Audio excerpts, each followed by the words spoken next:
Live from downtown Detroit, home of WDIV and Click on Detroit, Local 4 News at 6 starts now. A former firefighter is charged with arson, accused of setting his own home on fire. Grant.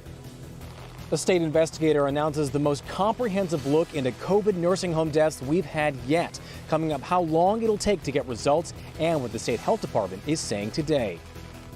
Cleaning up from yesterday's storms as new ones pop up today. We've got to look at some of the worst damage as power outages have dipped just below 100,000. And the weather just not giving folks much time to recover. New storms keep rolling in. They've been popping up on Storm Tracker 4, bringing downpours and potentially worse. And this is the pattern we find ourselves in again. That's right. Let's check in with Ben for the latest on storm warnings. Ben. Hi, guys. Yeah, well, thank goodness we don't have any warnings currently in effect. We've had one damage report that was in the southern end of Macomb County earlier today. But as of right now, there's some heavy rain here on the east side, and that seems to be all that's left of these thunderstorms. You can see a couple of these downpours are right along the east side, a little bit more in the way of scattered lighter showers further back to the northwest, but you can see these rain rates were not in the purple shade, so this is light to moderate rain that's falling here on the east side. We could see the drops here. In fact, you can still see them if you look right there over some of these buildings here in Detroit. Belle Isle in the background, and we are anticipating that we're going to dry out soon. But these current temperatures are in the 70s and 80s, but it's with high humidity. We're going to see similar numbers over the next few days without some of that higher humidity, and the weekend looks pretty good too. We'll run that down for you in just a few minutes. Guys? Okay, Ben, thank you. Well, it's a rough day for people waiting for their power to come back on and for the people trying to restore it. Latest update from DTE has, again, 97,000 of its customers without electricity. We just keep hovering around that 100,000 mark or so. That amid this massive summer storm cleanup that is still going on across the metro. One of the hardest hit areas is West Bloomfield, where we find Local 4's Rod Maloney out there enduring the elements. Rod, for us. Yeah, we've abandoned Rowboat 4, and now we're here in Willow Tree 4. I mean, this is pretty sad, but there are more trees down than there are tree services to take them down. And in fact, if you look around, it's not hard to find situations like this, gnarled or knocked over trees as they try and get this all cleared up. There's going to be a couple of days before they can get that accomplished. Massive trees tipped over, root balls exposed, wires down everywhere. Richard Ora's roof open like a bag of chips. It was windy, wet, and a little bit frightening. And all he could do was watch last night as the storm found another gear. When the wind came up, it turned green, and I decided to retreat to a safer spot in the house. I heard a loud sound, a crack, a boom, and then it seemed to me that something was different, and so I went out and looked outside. And there was trees were down in the back and the front. He lost a 100-year-old white pine. It fell on his neighbor's boathouse and deck. The cleanup massive and time-consuming. He lost two other massive trees as well. Now across the street, another massive pine snapped halfway down. Jeff Seymour's grandkids' trampoline is now a pretzel twist hanging from a telephone pole. And I went and touched it this morning. It's hung up on one of the climbers because it does move. But I don't want to move it. No, I don't want to move it. We call DTE. Yeah. We call DTE. What did they say? They said we'll come out and look at it. Yeah. But, you know, we're down here on the list. I'm sure we're down here on the list. Their neighborhood backs up to the Knollwood Country Club, and we have these impressive pictures of the other damage there as well. It's a freak act of nature. It comes in, it takes the trees down. If you're lucky, it doesn't cause a lot of damage and no one's hurt. And, you know, we were lucky. Indeed, they were lucky. Not many, injuries or problems like that. Mostly property damage, and in many cases, just the trees came down and didn't even do much to the houses. And that's the good news. Of course, there is still a lot more cleanup that's going to happen here in the days to come. Reporting live in West Bloomfield, Rod Maloney, Local 4. Sometimes you don't realize how large those trees are until they're on the ground like that. It's just incredible. Yeah, Rod, we appreciate it. Well, storm cleanup is the necessary short-term fix. What about preventing weather-related problems in the first place? Long-term solutions were the focus of today's visit by the head of the Environmental Protection Agency. Victor Williams joins us with more. And Victor, the word of the day has been infrastructure. That's right. Believe it or not, it's believed that the infrastructure here in the city was built in the 1920s with plenty of lead and wooden pipes still in place. That is exactly why the EPA administrator is here, exploring the options of updating the whole system altogether. 2 months of rain fell in only 5 hours.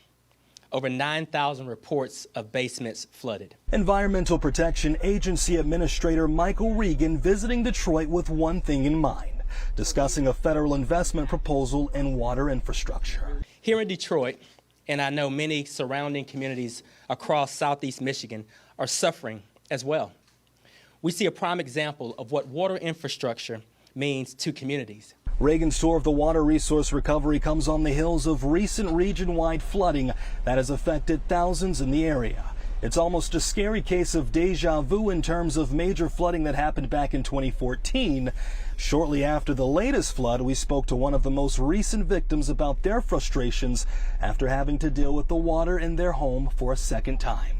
It shot up through the shower and the toilet, feces, everything all over my basement. The proposal was announced at a joint press conference with Mayor Duggan and several other state representatives. The proposed investment will be a bipartisan venture that will hopefully prevent Mother Nature's wrath from hitting us hard in the future. And we see the need to replace and upgrade water infrastructure to revitalize those communities for the next century. And if this proposal gets the green light, it's not going to be an overnight fix. From there, Congress is going to have to meet to decide what resources will be available to make all of this work. Victor Williams, Local 4. So important. All right, Victor. Okay, now to a Local 4 update. A former Northville firefighter has been charged in connection to a fire at his Plymouth Township home. 40-year-old Patrick Nolan faces 1 count of arson of an insured dwelling and 1 count of second-degree arson. The fire happened early New Year's Day 2019. Prosecutors say Nolan owned the home and had it insured for loss caused by fire. An investigation revealed that the fire was started in 3 separate areas, gas was used, and that the fire was caused by a human. Investigators say Nolan's car was at the home 2 hours before the fire was reported. If convicted, he faces up to life in prison. Now the coronavirus. Big development just in from Pfizer. The company is about to ask for authorization from the U.S. for a 3rd dose of its COVID vaccine. Pfizer says another shot within 12 months could dramatically boost immunity and help protect against the highly contagious Delta variant. Pfizer plans on asking the FDA for emergency authorization for a 3rd dose next month. Today, the group that runs St. Joseph Hospitals, meanwhile, announced it's going to require its employees to get the vaccine. Michigan's vaccine rate still right now at 62%. State lawmakers have been pushing for an investigation into COVID-19 deaths in Michigan nursing homes. They're about to get something close to that. Grant Herms is live with the latest developments. And Grant, they're not really calling this an investigation, are they? Not a full-fledged investigation. The Office of the Auditor General is calling this a study, not an investigation, not an audit, because it has different standards and results. But nonetheless, it is the latest step towards trying to figure out how COVID impacted our nursing homes and whether the state is underreporting COVID deaths. The Michigan State Auditor General's office confirming today they will be looking into how COVID deaths were reported and tracked in nursing homes. A spokesperson telling Local 4 they plan to do a comprehensive study using data from different state departments. The announcement of the study coming almost a month after a letter from the State House Oversight Committee chairman who asked for answers about state processes, whether nursing homes are reporting death numbers accurately, and most importantly, whether the state's count is right or if the number of deaths is higher than reported. The study also being seized on by opponents of Governor Gretchen Whitmer. State Republicans have long criticized her COVID policies, frequently trying to tie Michigan's policies to the scandal in New York, where the governor's office was found to be hiding nursing home deaths. On Twitter, the Michigan GOP writing, "It is time to hold Governor Whitmer accountable," with the hashtag #FireWhitmer. In a statement today, a Department of Health spokesperson saying the department welcomes the review, writing, "From day one, we followed the best data and science from the CDC to slow the spread of COVID-19 and protect Michiganders." In much of it, there is that they're going to have to take some considerable time to put this study together to get those answers for lawmakers. They think they could have the results by late September or early October. Back to you. Wondering what the governor has to say about this, Grant. Any reaction from her today?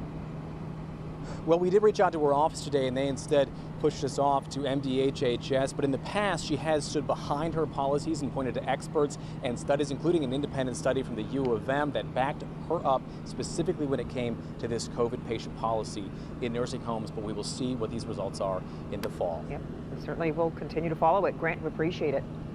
Stellantis is investing more than $35 billion in electric vehicles. World's fourth largest automaker expects to have 55 electrified vehicles in the U.S. and Europe by 2025. That includes EV versions of the Dodge Ram starting in 2024 and the Jeep starting in 2025. There are also plans to have 5 battery production facilities called gigafactories. That's supposed to happen by 2030. Stellantis, of course, joining GM and Ford in announcing billion-dollar investments in EV. As you know, at Stellantis, we love to compete. This transformation period is a wonderful opportunity to reset the clock and start a new race. No word yet on if those new battery plants will be in Metro Detroit. Well, many people retire in their 60s, but when your job is talking to your friends while cutting their hair, why not just keep going into your 80s? Sure. We're there as a barber named Phil gives one final cut before putting down the scissors for good. Frank? A family's heartbreak. Their mother decided not to get vaccinated against COVID and lost her life to the virus. I'm Dr. Frank McGeorge. Coming up, why she was hesitant to get the vaccine and the message her family has for others still unprotected.